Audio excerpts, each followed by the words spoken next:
City.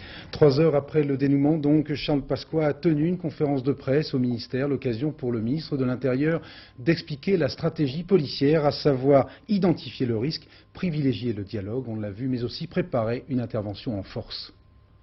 Aussitôt l'alerte donnée, j'ai défini le cadre de l'intervention de la police. Ne rien faire qui puisse mettre en péril la sécurité des enfants et de l'institutrice. N'intervenir par la force que si cela s'avérait compatible avec la sécurité des enfants ou en cas de menace immédiate ou de début de violence à leur égard. N'accepter en aucun cas que l'individu emmène avec lui des enfants dans sa fuite.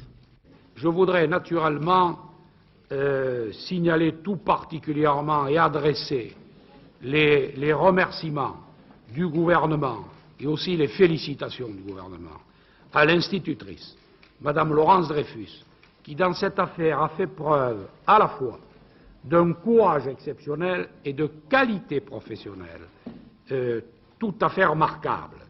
Il convient également aussi, et je crois que le maire de Neuilly, qui est intervenu à de nombreuses reprises dans cette affaire, n'a pas manqué de le faire auprès de moi, de signaler le calme et le courage des parents des enfants, notamment des 6 qui étaient détenus à nouveau comme otages. Sans le calme de ces parents et la confiance qu'ils nous ont manifestée, celle qu'ils ont manifestée au maire de Neuilly, celle qu'ils ont manifestée aux responsables des forces de sécurité, notre tâche aurait été rendue extrêmement difficile, pour ne pas dire impossible. Je voudrais également signaler le comportement exceptionnel de Madame Evelyne Lambert, médecin capitaine de la brigade des sapeurs-pompiers de Paris. Ces 2 femmes ont joué un rôle décisif dans cette affaire.